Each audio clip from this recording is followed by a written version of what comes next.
Asociación Regional de Canales de Televisión de Señal Abierta de Chile, Arcatel, presenta Portavoz Noticias. Hola, ¿qué tal? ¿Cómo están ustedes? Bienvenidas y bienvenidos a la entrevista del domingo de Portavoz Noticias. Hoy conversamos sobre la nueva política nacional de salud mental, el momento de la pandemia y a casi 6 semanas del plebiscito constitucional de la propuesta en materia de salud. De todo ello hablamos ahora junto a la ministra de Salud, María Begoña Ayarza, que está con nosotros. Ministra, le damos la bienvenida y como siempre muchísimas gracias por conversar con las regiones de nuestro país. Bueno, ya en otro programa que estuvimos ya te dije que me encanta tu programa y me encanta la forma en que lo desarrollan, así que yo soy una invitada contenta de estar aquí. Si me permite, bueno, ya nos queda muy poquito, ¿verdad? Algo así como 6 semanas para el plebiscito constitucional y hemos escuchado una serie de opiniones en redes sociales, en la conversación del día a día. Pocas personas han leído la Constitución y eso es preocupante. Hay algunos mitos, algunas falsedades que andan dando vuelta.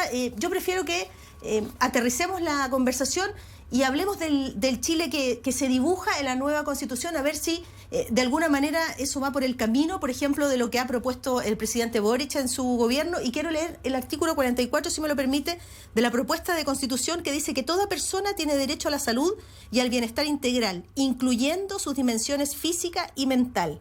El Sistema Nacional de Salud es de carácter universal, público e integrado. Se rige por los principios de equidad, solidaridad, interculturalidad, pertinencia territorial, desconcentración, eficacia, calidad, oportunidad, enfoque de género, progresividad y no discriminación. Y otro aspecto que es muy importante, ministra, y a la gente que nos está viendo, el Sistema Nacional de Salud podrá estar integrado por prestadores públicos y privados.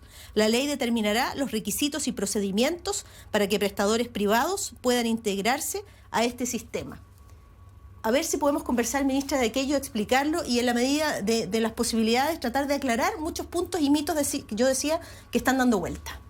Bueno, lo primero que a mí me gustaría señalar es que si uno lee eso que acabas de compartirlo con nosotros, que está en la propuesta constitucional, habla del derecho a la salud y el derecho a la salud, ¿cierto?, como un derecho fundamental, como parte de los derechos humanos. Y eso es bien interesante desde el punto de vista de habilitar a las personas y a los ciudadanos, pero a las personas en general que habitan en el territorio, como portadoras de derechos en salud. Y lo segundo que señalaste tenía que ver con el sistema que debería garantizar esos derechos, porque en general, en términos de derechos, que uno los declare, no necesariamente está habilitando a que se cumplan, sino que en general uno busca instrumentos que garanticen que esos derechos se cumplan. Y ahí habla del sistema universal de salud. Y describe un sistema con ciertas características que son como principios, ¿no? Que no discrimine, que esté territorializado y descentralizado. En fin, le da la calidad y la oportunidad, la efectividad, o sea, que señala características que debe tener el sistema. Y por último, señala desde una de las funciones del sistema. Los sistemas de salud tienen a lo menos varias funciones. Una de las funciones es la provisión de servicios, o sea, entregar servicios de salud. La segunda es que debe sustentarse financieramente de forma tal que las personas, ¿cierto?, al tener servicios de salud, ¿cierto?, no queden en el desamparo por adquirir servicios de salud y que ese sistema de salud financieramente sea sostenible. Otra función del sistema de salud es que tiene que tener rectoría, eso que le llamamos la autoridad sanitaria, ¿cierto? Que el sistema de salud va a decir qué cosas, ¿cierto? En una pandemia dice qué cosas tenemos que hacer, cómo cuidarnos. Esa es la función de rectoría. Y la última que tiene que ver con los recursos que se requieren para el sistema. Bueno, este sistema que dice la Constitución dice que un sistema universal vale decir que es para todos, y lo segundo es que aclara que en la provisión de servicios participarán con reglas públicas tanto prestadores públicos como prestadores privados. Ahora, eso es lo que dice la Constitución. Ahora, el programa del presidente Boric, de la cual yo soy ministra de Salud, también nosotros nos paramos desde la perspectiva de derechos Y también pensamos que garantizar los derechos de las personas requiere de un sistema que logre habilitar esos derechos. Y nosotros hace una semana atrás, yo diría 10 días, partimos con una iniciativa que a nosotros nos parece que es como el corazón de la reforma que está en nuestro programa, que es la universalización de la atención primaria. ¿Y qué es lo que nosotros queremos decir? Esto de la universalización, universal, la salud, lo que dice es, en este caso en particular, que es el primer proyecto que queremos instalar, es que todas las personas, independiente de su condición social, económica, pueden atenderse y recibir los servicios de salud y las acciones de salud de los centros de salud familiar que están en los territorios. O sea que si tú eres ISAPRE o te atiende en una institución de las Fuerzas Armadas, o eres FONASA o no tienes ninguna previsión, la atención primaria de salud te va a recibir igual. Y la atención primaria de salud es aquella estructura de salud que está en el territorio, cerquita de donde estás, que tiene urgencia, que tiene morbilidad, pero que tiene también toda una mirada integral, ¿cierto? Y que tiene, bueno, la salud sexual y reproductiva, tiene la capacidad del control sano de los niños, el examen médico preventivo de los adultos y de los adultos mayores, la rehabilitación, salud odontológica, o sea, una mirada muy integral de la salud. Seguramente la gente que nos está viendo se estará preguntando, ¿y están los recursos para llevar adelante una tarea como esa? Usted dice, vamos a recibir a todos en la atención primaria. Lo vemos hoy día con las limitaciones, ¿verdad?, de infraestructura en algunos casos, de recursos en otros. ¿Se podrá? Me pregunto. Lo que nosotros decimos que lo que vamos a instalar desde ahora, ¿cierto?, van a ser 6 pilotos, 6 comunas de Chile, 6 comunas de Chile en que vamos a hacer este ejercicio de universalizar. ¿Quién nos va a acompañar en eso? Nos va a acompañar un consejo de alto nivel en que le pedimos a los exministros, pero también le pedimos a los gobernadores, alcaldes, a las organizaciones de los trabajadores de la salud y, por cierto, a los usuarios del sistema, a los ciudadanos, organizados en organizaciones que trabajan en los centros de salud. Ellos también están en el consejo. ¿Y qué vamos a hacer en conjunto? Vamos a atribuirle a 6 comunas de Chile esta capacidad de atenderlos a todos.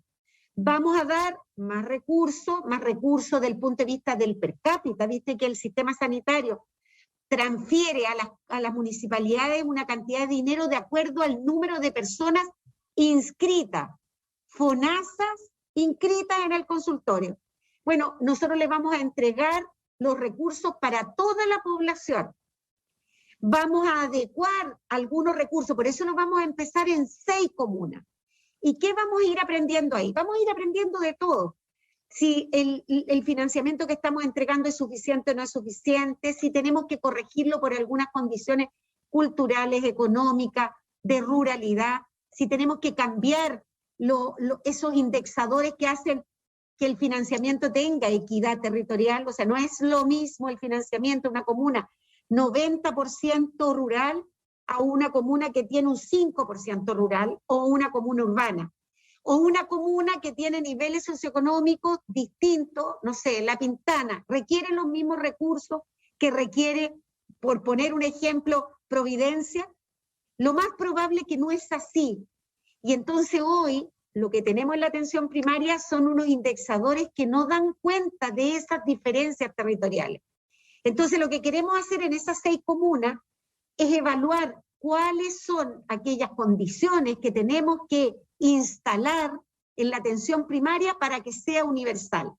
Y partimos con 6 y este consejo mirando y aprendiendo, mirando en todas las dimensiones, la satisfacción de las personas, la experiencia de usuario, todas esas cosas, y vamos a ir escalando, Scarlett. Le preguntaba, ¿se han definido ya las 6 comunas? Hay comunas rurales, me imagino, están las regiones muy presentes en esto, porque no es lo mismo, y usted lo decía, ¿no? A lo mejor instalar un plan piloto en Las Condes que instalarlo, por ejemplo, en Alto Biobío, ¿no? Realidades totalmente distintas. Bueno, lo que estamos en la discusión, la próxima reunión del Consejo va a tener que ver con esto, ¿no? La próxima reunión es mirar con qué criterio vamos a elegir esas comunas, para qué aprendizaje queremos tener. O sea, tenemos que tener comunas rurales, la gran mayoría de provincias, porque hay mucha diversidad en las provincias. Hay comunas y regiones que son islas, hay comunas y regiones que son extremas del punto de vista de la lejanía, pero también de la densidad de habitantes. Tenemos comunas con altos niveles de ruralidad, pero tenemos comunas hiperurbanas. Entonces tenemos que tener prototipos para aprender cuáles son los factores en unas y en otras, para no cometer ese error de las políticas públicas, que todos siempre decimos que Chile es tan diverso, que tiene una geografía tan diversa y sus culturas, y después cuando hacemos políticas públicas nos olvidamos de eso y damos una solución homogénea para todo Chile. A ver si pensamos en la realidad de la región de Antofagasta, por ejemplo, con la presencia de tantos tipos de cáncer, que es tan diverso a lo que podría ocurrir en el sur de Chile, por ejemplo. Entonces, ahí hay las comorbilidades que acompañan a lo mejor a las personas que viven en un sector de Chile y otro en otra. Son realidades tan distintas, pero exactamente, cada vez que se toman decisiones, se piensa en Santiago, en el centro, y desde aquí se dan directrices y las regiones quedan mirando para el otro lado y dicen, no es eso lo que necesitábamos, nos hacía falta esto otro, en fin, ¿cuándo superamos esa valla? Entonces la idea es, Scarlett, de que vayamos con 6 y vayamos aumentando el número de forma tal que en estos 4 años nosotros instalemos esta universalización de la atención como han sido otras políticas públicas. Yo me acuerdo de la reforma procesal penal, que fue desde provincia, se fue aprendiendo y fuimos adquiriendo y fuimos progresivamente incorporando regiones. Entonces a mí me gusta mucho esa forma escalable de la estrategia del aprendizaje en los territorios y de tener este consejo que nos permite además tomar la experiencia de los exministros, tomar la experiencia de las organizaciones de trabajadores y usuarios, o sea que como que no es solo el mundo sanitario el que puede construir una política pública de salud, porque salud no es biomédico nomás, es el bienestar de las personas. Entonces hay atributos de la salud que nosotros las personas que nos dedicamos a la medicina podemos no ponerlo en un lugar tan importante como lo ponen las organizaciones de pacientes o de usuarios del sistema sanitario. Y la gracia es que esto va a ser como las vacunas, sin preguntarle a nadie ni cuánto gana, ni dónde vive, sino que por lo contrario, o sea, todo en esta que la pregunta inicial que me hacías, que es el derecho a la salud. O sea, que uno instala un derecho porque no hay ninguna barrera para que tú accedas. Porque cada vez que a ti te preguntan y te dicen, mira, esto cuesta 15, 20, 35, le estás poniendo una barrera al que no tiene ni los 15, o no tiene los 20, o no tiene los 35. Entonces, esto sí es salud universal. Y nosotros queremos que sea el proyecto como central del Sistema Universal de Salud que aparece en nuestro programa. Nos vamos a ir a la pausa, regresamos de inmediato. Queremos hablar del Plan Nacional de Salud Mental, anunciado hace algunos días. Queremos hablar de cómo viene septiembre. ¿Habrá efecto espejo respecto de lo que está ocurriendo en Europa con esta nueva ola de contagios? ¿Tendremos fondas, fiestas patrias, en fin? Eso y más, después de esta pausa. No se vayan. En Chile, nos arremangamos todos los días. Nos arremangamos de norte a sur, de cordillera a mar. Nos arremangamos porque nos ha costado, pero vale la pena. Nos arremangamos para construir un mejor Chile. Hoy nos arremangamos nuevamente. Ponte al día con tu esquema de vacunación contra el COVID-19. Cuídate y mantén vigente tu pase de movilidad. Ministerio de Salud, Gobierno de Chile.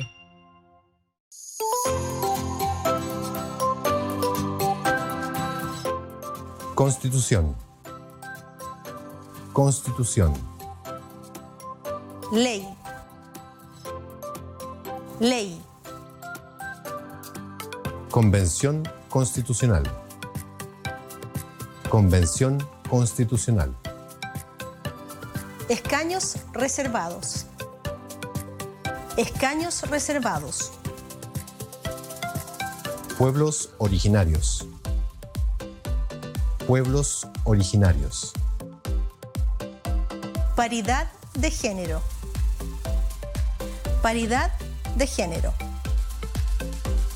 Mujer. Mujer. Hombre. Hombre.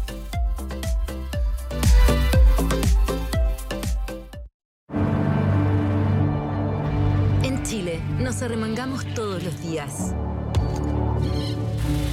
Nos arremangamos de norte a sur, de cordillera a mar. Nos arremangamos porque nos ha costado, pero vale la pena. Nos arremangamos para construir un mejor Chile. Hoy nos arremangamos nuevamente. Ponte al día con tu esquema de vacunación contra el COVID-19. Cuídate y mantén vigente tu pase de movilidad. Ministerio de Salud, Gobierno de Chile.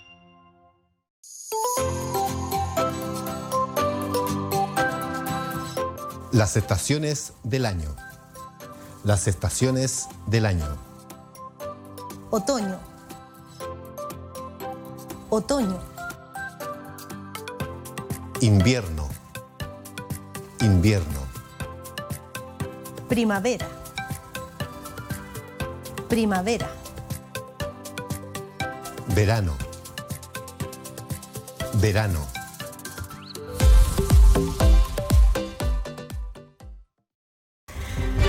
Ya estamos de regreso con la entrevista del domingo de Portavoz Noticias. Hoy nos acompaña la ministra de Salud, María Begoña Yarza. Gracias nuevamente por esta conversación con las regiones de Chile. Hablemos del Plan Nacional de Salud Mental. Hasta ahora se invertía el 2.4 del presupuesto, ¿verdad?, en salud, en la salud mental. El anuncio es subirlo a 6%, un salto importante, más del doble. Pero no basta con recursos, dirá mucha gente, ¿verdad? No basta solo con el diagnóstico que muy probablemente se va a tener que hacer a lo largo de Chile, los establecimientos de la salud mental, sino también en las acciones. ¿Y qué cosas concretas van a comenzar a cambiar, ministra? La idea de este plan de salud mental es que también se vincula el plan de salud mental nuestro del programa con derechos humanos. O sea que todos sabemos que las personas portadoras de alguna condición, como por ejemplo alguna enfermedad clínicamente diagnosticable desde el punto de vista de la salud mental, o tiene alguna condición de malestar, de ansiedad, todas esas cosas, ¿cierto?, que han aumentado posterior a la pandemia, pero que Chile antes de la pandemia ya tenía números bien alarmantes, son muchas veces sujetos de discriminación. Entonces, la idea es que, además de avanzar en una política de salud mental efectiva, eficiente, bien hecha, también que vaya vinculada eso a un estándar de derechos humanos, o sea, de relación con las personas que tienen esta condición. ¿Qué tenemos en el plan? Bueno, el plan lo estamos realizando en conjunto con la Organización Panamericana de la Salud, con la OMS, con expertos internacionales, con el representante del Alto Comisionado de los Derechos Humanos en Chile, o sea, con expertos de experiencia, Scarlett, que es algo bien interesante, que son aquellas personas que tienen esa condición de enfermedad en salud mental y que han tenido experiencia en centros de salud mental, y ellos van a aportar la visión desde los pacientes y de aquello lo que han vivido en el diseño de la política pública. Lamentablemente lo que tenemos de aquí para atrás es pocos especialistas en regiones, en psiquiatría. Es caro, además, para una persona encontrar un especialista y segundo, tener acceso económico a aquello. En la salud pública ni qué decir, porque de verdad que estamos muy en deuda de aquí para atrás si lo miramos. Entonces usted dice, hoy día queremos estándares internacionales, queremos respeto por los derechos humanos, pero qué difícil cuando se trata de tratamientos tan complejos, tan complejos. Pero hay algo bien interesante en esta postura que hemos pensado, es que hay un grupo de personas que tienen malestar, que están ansiosos, que tiene que ver con la pandemia o que tiene que ver con el dolor de haber perdido a alguien. Todas estas situaciones de estrés, que han sido muchísimas, generan eso. Eso ¿cierto? La forma de resolvernos no es igual que aquellas personas que se les diagnostica una depresión mayor, una esquizofrenia, una anorexia. O sea que distingamos que hay dos mundos que tenemos que mirar con igualdad de preocupación, pero con estrategias distintas. La gente se estará preguntando, la internación forzosa, por ejemplo, los tratamientos más complejos, ¿cómo se van a llevar adelante? Tenemos en este plan lo que urgente es realizar todas las normativas que tienen que ver con hospitalización forzosa, con terapia electroconvulsiva, con algunas de las acciones, con las sujeciones que muchas veces se instalan en pacientes con problemas de salud mental, y eso nosotros queremos que tengan los estándares internacionales y que tengan la tranquilidad las personas de que ese estándar se compromete a respetar el derecho de las personas. Eso es una urgencia. La otra urgencia es el diagnóstico, que lo va a hacer la Universidad de Chile, pero eso es de las tareas de corto plazo de este plan, un diagnóstico a todas las instituciones psiquiátricas que hay en Chile, para ver en qué condiciones se encuentra y poder hacer un diagnóstico para cerrar esa brecha.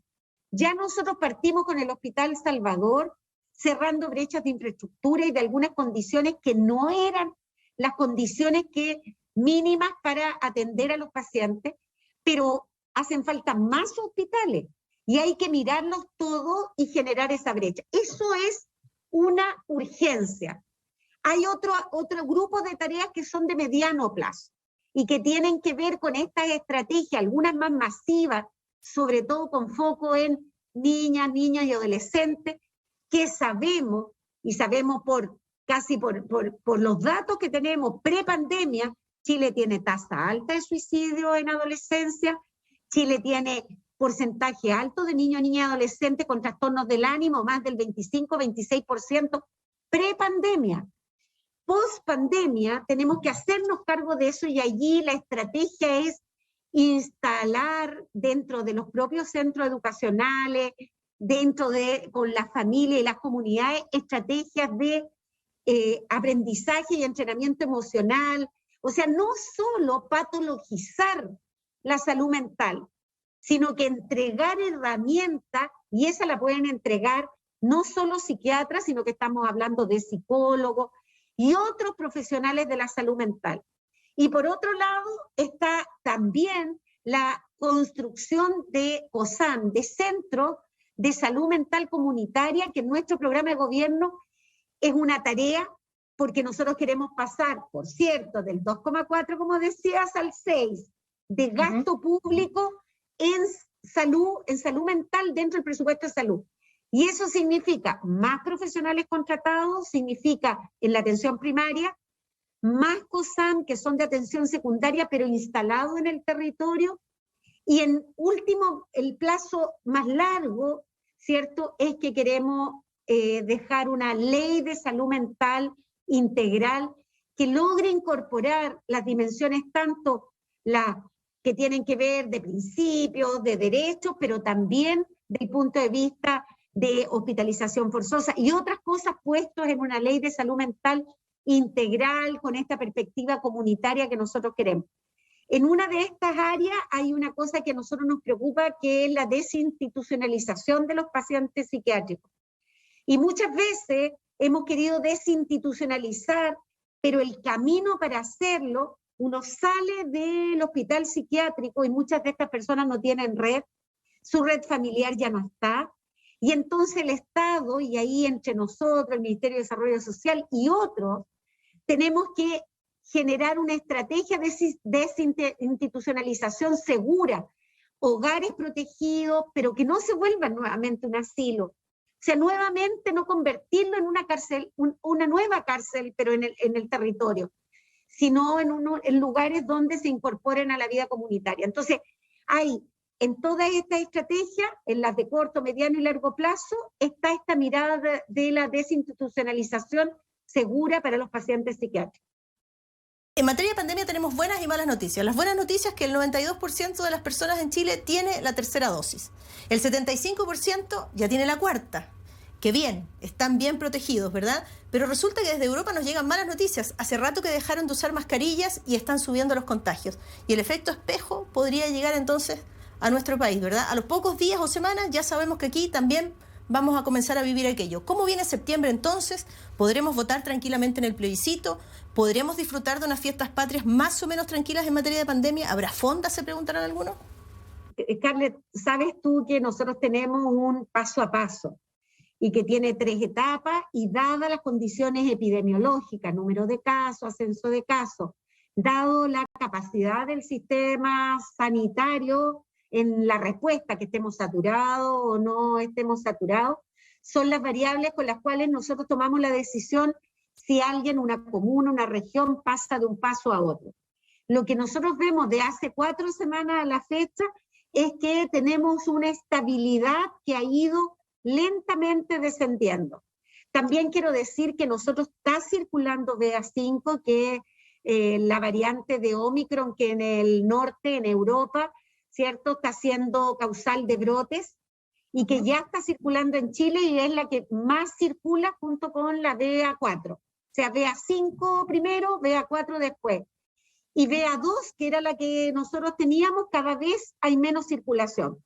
Vale decir que ya nosotros hemos estado en contacto con BA5, que lo más probable que esta etapa de meseta, que ha sido con una disminución más lenta de los casos, tiene que ver con BA5, que es muy, muy contagiosa, mucho más contagiosa que las otras variantes de Omicron.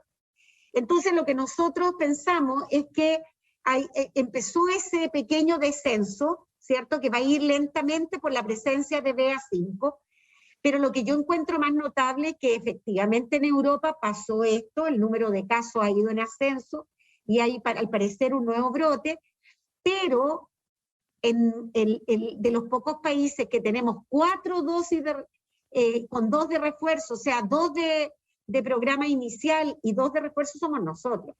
Por tanto, el comportamiento que tenga BA5 ahora está dado, a pesar de su tremenda contagiosidad, ha sido dado por la capacidad de protegernos que tenemos, por las medidas que ya tenemos, las conocemos, pero las repito: la mascarilla, ambientes aireados, ojalá no estar en aglomeraciones, que se cumplan las medidas del pase de movilidad para no contagiarse en lugares cerrados que tienen áreas de ocio.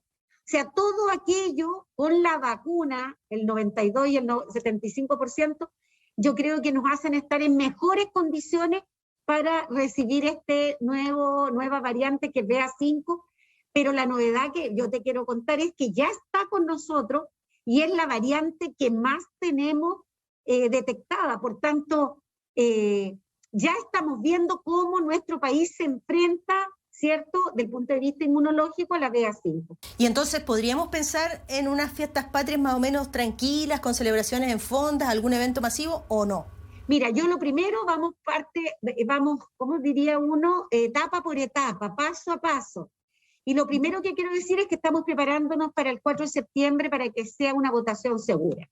Eso de todas maneras. Si del punto de vista epidemiológico pasamos a etapa de verde, ¿cierto?, de baja circulación, tendremos, por cierto, mejores fiestas patrias del punto de vista de las actividades tradicionales, por cierto. ¿Vamos en una leve disminución? Sí. ¿Que estamos mejor preparados? También. Y por tanto, si queremos pasar unas fiestas patrias mejor, ese 75% tenemos que aumentarlo, y ahí la invitación es que siguen abiertos y sin filas los centros vacunatorios a lo largo de todo el país. A la ministra de Salud, María Begoña Ayarza, le damos las gracias por esta conversación. Un abrazo grande, ministra. Ojalá tengamos tranquilidad en septiembre, podamos votar tranquilos, podamos tener fiestas patrias en familia y con amigos, ojalá. A vacunarse, a vacunarse todos. Muchas gracias, ministra. Hasta pronto. Muchas gracias, Carmen, muchas gracias. Bien, nosotros nos despedimos entonces, cerramos la entrevista del domingo. A ustedes muchísimas gracias por acompañarnos. Hasta pronto. Asociación Regional de Canales de Televisión de Señal Abierta de Chile, Arcatel, presentó Portavoz Noticias.